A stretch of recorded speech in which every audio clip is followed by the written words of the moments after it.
Yo les voy a hablar sobre el plano esplenio y elevador y el plano semiespinoso, longísimo y iliocostal. A continuación voy a explicar la región posterior del cuello, la cual se organiza en diferentes planos musculares, desde el más superficial hasta el más profundo. En cada plano mencionaré los músculos, su origen, inserción, inervación y función. El trapecio es un músculo posterior del tórax que actúa sobre la cintura escapular. Es un músculo plano, triangular, que cubre la parte superior y trasera del cuello y los hombros. Su origen se da en el hueso occipital, en el ligamento nucal y las apófisis espinosas de la torácica 1 a la torácica 12. Su inserción se da en el tercio lateral de la clavícula y el acromión, en la espina de la escápula. Su inervación se da en el nervio accesorio y en el flexo cervical, de la cervical 3 a la cervical 4. Su función es la rotación, retracción, elevación y depresión de la escápula, eleva la clavícula, extiende el cuello y estabiliza el hombro. En el segundo plano se encuentra el esplenio de la cabeza y el elevador de la escápula. El esplenio es un músculo entrececo de la columna responsable de los movimientos de la columna vertebral y la cabeza. A menudo también se lo clasifica con los músculos del triángulo posterior del cuello y puede dividirse a su vez en el esplenio de la cabeza y el esplenio cervical. Su origen se da en la mitad inferior del ligamento nucal y apófisis espinosa de la séptima vértebra cervical a través de las 3 o 4 vértebras torácicas superiores, de la cervical 7 a la torácica 3. Su inserción se da en la apófisis mastoides del hueso temporal y el hueso occipital. Está inervado por las ramas dorsales de los nervios espinales cervicales medios. Su función es que sostiene la cabeza en la posición erguida, lleva la cabeza directamente hacia atrás, lleva la cabeza hacia un lado y la rota levemente girando la cara hacia el mismo lado. El elevador de la escápula es un músculo posterior del tórax que está ubicado en la parte trasera y lateral del cuello y actúa sobre la cintura escapular. Se origina en la apófisis transversas de la cervical 1 y cervical 4 y se inserta en la parte superior del borde medial espinal de la escápula. Está inervado por el nervio escapular dorsal de la cervical 5 y ramas directas de los nervios espinales de la cervical 3 y cervical 4.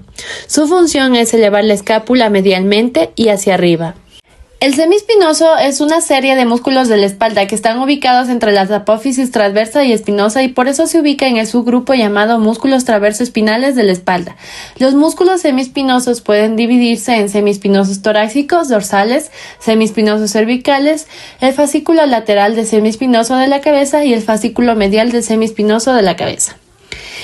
El semiespinoso de la cabeza se origina en los extremos de las apófisis transversas de las 6 o 7 vértebras torácicas superiores y la séptima vértebra cervical y desde las apófisis articulares de las 3 vértebras cervicales encima de esto. Su inserción se da en las líneas nucales superior e inferior del hueso occipital y su inervación se da en las ramas dorsales de los nervios espinales. Su función principal va a ser extender y estabilizar la cabeza.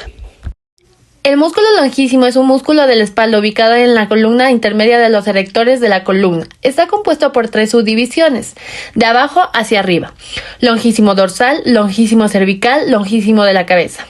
El longísimo de la cabeza tiene su origen en toda la longitud de la cara posterior de la apófisis transversas y las apófisis accesorias de las vértebras lumbares y la fascia lumbo-dorsal.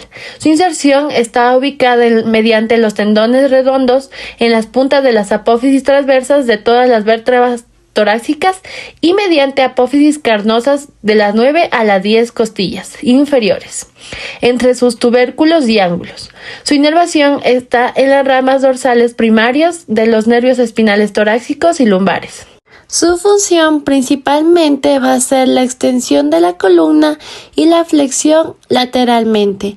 Ayuda en la compresión de las costillas.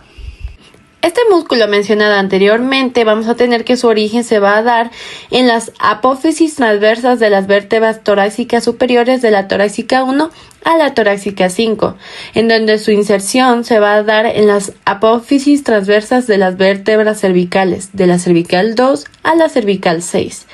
Se va a inervar en las ramas dorsales de los nervios espinales cervicales y torácicas correspondientes. Su función va a ser la extensión del cuello, inclinación lateral del cuello hacia el mismo lado, y contribuye en la estabilidad de la columna cervical y el mantenimiento de la postura. El músculo iliocostal es un músculo de la espalda ubicado en la columna lateral de los erectores de la columna. Está compuesto por 3 subdivisiones, de abajo hacia arriba: iliocostal lumbar, iliocostal torácico, iliocostal cervical. El origen del iliocostal lumbar se origina en la cresta ilíaca y por porción de la lateral del tendón común de los erectores de la columna. Se inserta en los bordes inferiores de los ángulos de las 6 a las 7 costillas inferiores. Su inervación se va a dar en los ramos dorsales de los nervios espinales, nervios torácicos y lumbares superiores. Su función va a ser la extensión de la columna, la flexión lateralmente y ayuda a su rotación. Puede deprimir las costillas.